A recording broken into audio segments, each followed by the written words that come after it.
Esa era la onda, pero repito, Cuba no pudo culminarlo. Entonces, ya va surgiendo otro líder. Y ese líder dice, bueno, es que el Caribe es mi frontera, ya el Caribe forma parte de mi patio imperial, y yo no puedo permitir que otras potencias, que potencias europeas estén aquí incidiendo de manera tan fuerte en el Caribe. Por lo tanto, entonces emerge el nuevo dueño del Caribe, que son los Estados Unidos de América. Y entonces el nuevo dueño auxilia a Cuba a salir de los españoles, pero lo hace con un pacto. Ustedes van a ser independientes, entre comillas, porque todo lo que ustedes hagan va a tener que estar consultado y regido por nosotros, que es lo que plantea en el fondo la enmienda Platt. Y eso fue así, y se logró ese pacto, y entonces entró el proceso de independencia de Cuba, y eso operó de esa manera hasta la revolución de Fidel Castro, cuando ya Fidel Castro saca a Cuba de el eje estadounidense. Desde luego, como no puede existir, como eso de la independencia pura y simple siempre fue una utopía, porque no hay país débil que pueda ser independiente, no hay país pequeño que pueda ser independiente si no tiene el endoso de otra potencia. Cuba se independiza de nuevo de los Estados Unidos con la acción de Fidel Castro, pero se hace dependiente de la Unión Soviética. Se hace dependiente de la Unión Soviética en términos ideológicos y económicos. Y la revolución cubana, que en principio era una revolución que se anunció como una revolución democrática, después pues se convirtió en una revolución socialista y así por el estilo. Entonces, bajo el endoso y el respaldo de la Unión Soviética. Cuando cae la Unión Soviética, Cuba busca la sombrilla china. Y cuando China pues empieza su proceso de apertura, en la que ya no toma en cuenta el matiz ideológico, sino que va a desarrollar una economía propiamente capitalista, entonces Cuba encuentra un manto de salvación en Venezuela y en Hugo Chávez, que pasan a subsidiar la revolución cubana. Esa revolución, que ha tenido logros importantísimos, nunca se ha manejado sin ser subsidiada por otra economía. Es decir, Cuba no ha sido un factor que haya podido operar con una economía independiente. Siempre ha tenido una economía subsidiada por otros países. Pero aún así, Cuba eliminó el analfabetismo, la Cuba de Fidel. La Cuba de Fidel, en el sistema de salud, ha tenido logros que no solo en América, sino que en el mundo son difíciles, porque la salud es muy clasista. Y hoy más que nunca depende de muchos recursos, porque es más tecnológica. Entonces, Cuba logró un sistema sanitario inclusivo, con sus limitaciones, pero inclusivo. Entonces, educación, salud, y al mismo tiempo se convirtió en una potencia deportiva. En ese sentido, pues mostraba unas fortalezas en el plano económico que nunca fue propia, pero sí Cuba se mostraba como una potencia en el Caribe. Ocurrió, y yo creo que además del asunto de la hazaña histórica, a Fidel hay que reconocerle lo siguiente. Cuba es una dictadura. A nadie le quepa la menor duda de que en Cuba es una dictadura. Ahora, no es una dictadura que ha sido creada para enriquecer a su liderazgo o para enriquecer a los allegados a ese liderazgo. Todo lo que hizo Fidel Castro, con razón o sin ella, lo hizo pensando en el bienestar colectivo, y eso es digno de respeto.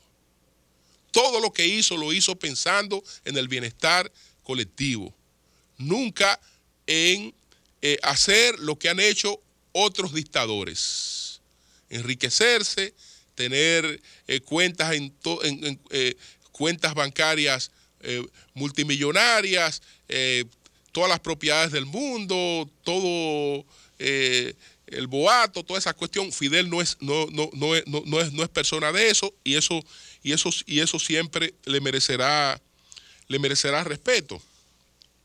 Pero bueno, ¿qué hizo Fidel? Fidel unificó a Cuba en la pobreza. Eliminó la pobreza extrema, es decir, estamos hablando de un país sin indigencia, pero estamos hablando de un país sin indigencia, pero tampoco un país sin clase media. Es decir, un país donde todo el mundo se unificó en la pobreza. La pobreza es la característica, es el denominador común del cubano. La pobreza. No importa que usted sea especialista en cualquier cosa, que usted tenga PhD, es la pobreza el factor común, porque se creó una economía colectiva. Una economía colectivizada, en la que si usted trabaja como conductor de un vehículo de tránsito, usted pues tiene las mismas cosas que tiene el que trabaja como especialista tecnológico. Usted tiene las mismas cosas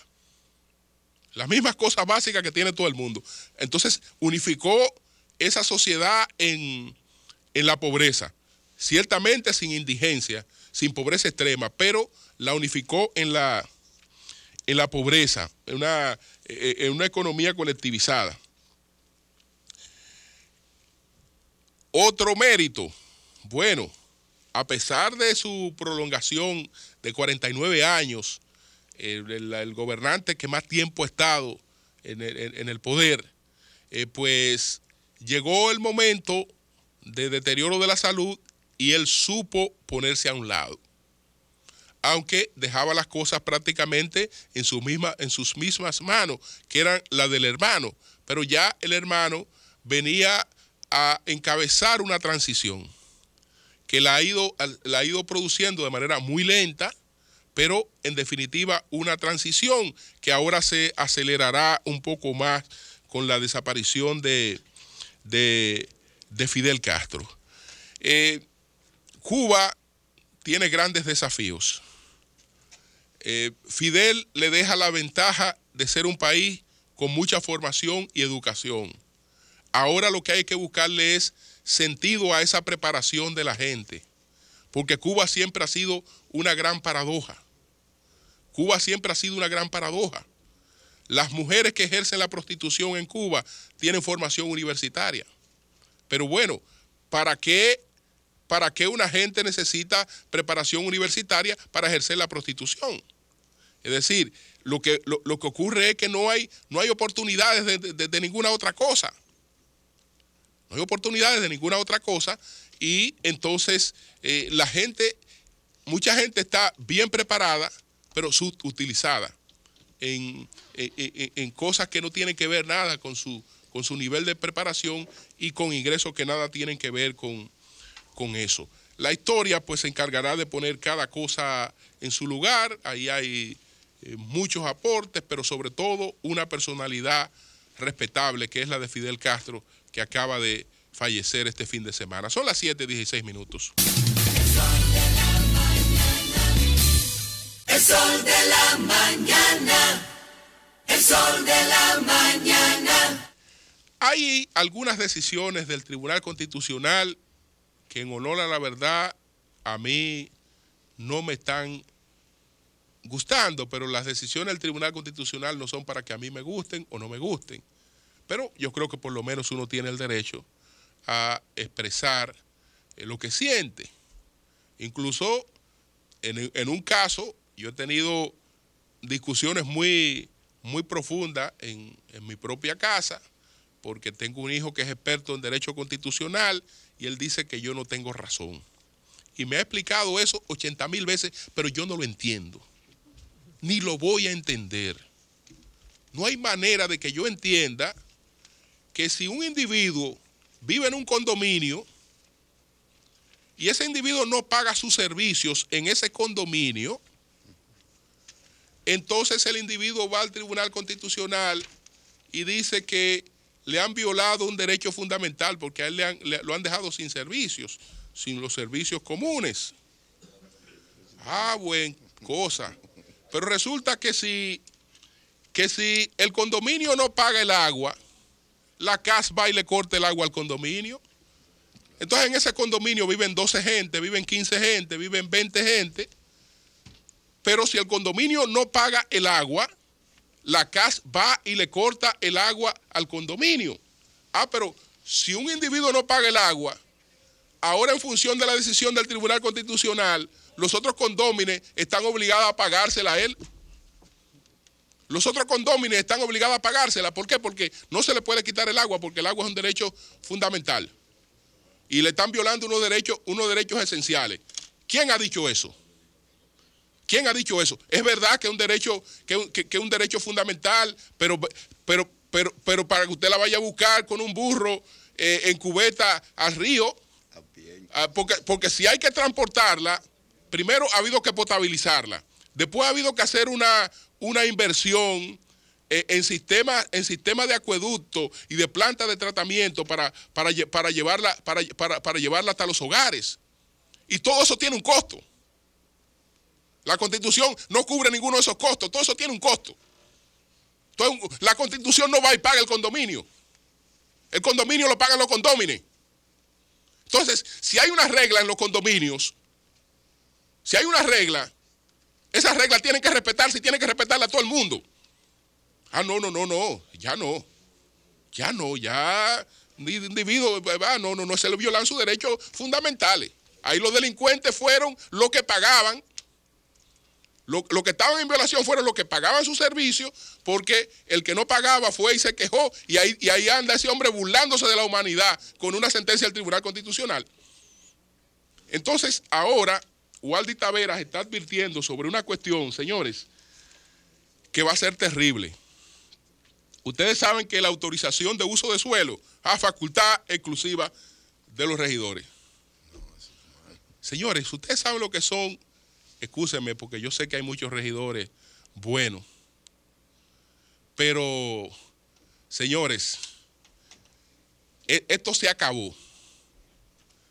Uso de suelo tiene que ser una cuestión muy técnica. Tiene que ser una cuestión muy técnica, en manos de especialistas. Desde luego, uno sabe cuál es el papel de la sala capitular. Pero eso tiene que estar avalado por una serie de cosas. Eso no puede estar en manos de que si hay 5 regidores, 3 dicen, bueno, aquí se puede hacer lo que sea. Y ya está autorizado el uso de suelo. Pero ven acá, y los estudios para esto, y aquí se puede hacer esto, o aquí no se puede hacer aquello. No. Señores, los regidores, una parte de ellos, una gran parte de los regidores, son una mafia. Son una mafia que por cuarto aprueban lo que le dé cualquier cosa. Que los propios alcaldes son presos de esa mafia. Entonces ahora van a tener este poder de uso de suelo. Es que es exclusivo y una potestad de ella que también se le acaba de dar el Tribunal Constitucional. Entonces, para mí eso es totalmente desastroso y va a incrementar el caos en la República Dominicana. Esas dos medidas son dos decisiones que lo que llaman es a caos. No importa lo racional que sean en términos jurídicos. Es a caos que llaman. Y una sociedad lo que tiene que funcionar todos los días. Una sociedad lo que tiene que funcionar. y la sociedad funciona haciendo las cosas de manera correcta, no apoyando vagamundería. Ninguna sociedad funciona apoyando vagamundería. Entonces, son las 7:21 minutos. El sol de la mañana. A propósito de vagabundería, miren, señores, este caso de la JUN me huele a intento de una gran estafa al Estado. Porque de repente estos señores han alegado que supuestamente son propietarios de los terrenos de Duquesa. Y la verdad es que esa propiedad que ellos alegan es sumamente cuestionable. Y yo me pregunto, si esa gente son capaces de presentar un título falso para decir que son propiedades, que tienen la propiedad de un terreno que no hay manera de que tenga la propiedad, entonces en el tipo de negocio que ellos han estado haciendo con el Estado Dominicano, ¿cómo se han comportado? Porque el que presenta un título falso es capaz de cualquier cosa. Y hasta ahora, todo el alegato de que alguna vez se conociera sobre la venta de los terrenos de Duquesa es falso, totalmente falso. Cuando han dicho que fue la Cámara de Diputados y mencionan una sesión de la Cámara de Diputados, el diputado Radamés González dice que están mencionando una sesión que nunca se produjo. Que en la fecha que ellos citan ahí, la Cámara de Diputados no se reunió. Y no se reunió para esos fines tampoco. Ah, no, que eso fue en el Senado que se aprobó. Eso fue en el Senado que se aprobó. Miren, la comisión esta del Senado la preside el senador Charlie Mariotti. Y como se estaba debatiendo este tema,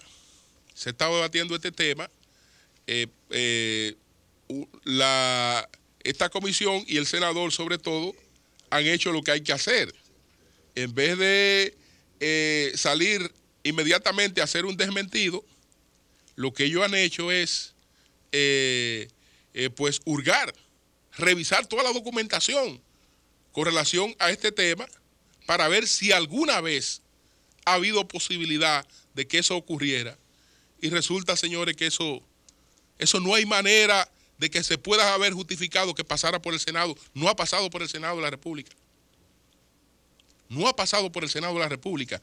Hoy hay unas declaraciones, antes de presentar estos documentos, hay unas declaraciones de Bauta Roja, que dice, Bauta, el presidente de la comisión que evalúa las ventas de los terrenos del Consejo Estatal del Azúcar, CEA, Bautista Roja Gómez, consideró que esa institución debe proceder judicialmente por la venta del área donde está ubicada el vertedero Duquesa, ya que su posesión era en calidad de préstamo para operar ese depósito. Dijo que los documentos del CEA indican que los terrenos se prestaron al Cabildo de la capital en 1995 en la gestión de Rafael Suberví Bonilla y que no hay registro de que hayan sido vendidos. El CEA tiene que proceder judicialmente porque nadie que no sea el CEA puede negociar esos terrenos. Miren, señores, aquí está la prueba. Estos documentos me lo entregó después de hacer todas las indagaciones. Me entregó un expediente completo el pasado sábado el senador Mariotti. Entonces, ¿qué ocurre? Se alega de que un tal señor José Antonio López había comprado esos terrenos, pero ni en el propio Duquesa, ni en las colindancias, aparece ningún señor López con terreno por ahí, con el que se haya negociado terreno. Pero por ninguna parte.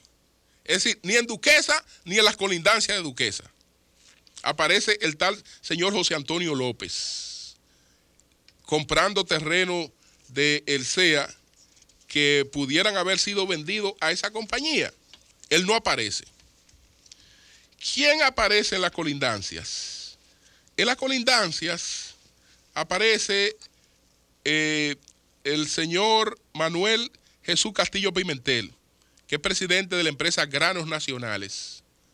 Él le compró al CEA 177.943.44 metros que colindan con Duquesa.